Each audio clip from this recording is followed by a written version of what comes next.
Rosmar, proud na inamin ginaya talaga si Diwata.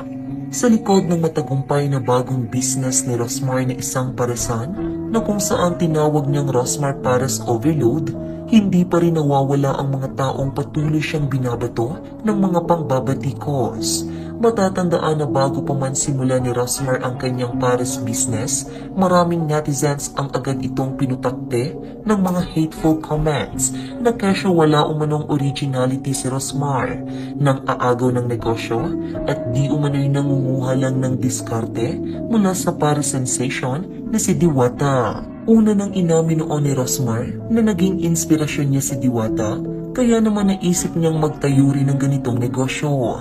Ani Rosmar ay may pagkakapareho raw kasi sila ni Diwata na hindi na iniisip ang laki o liit ng kikitain, basta ang mahalaga ay makatulong at makapagpasaya ng mga tao.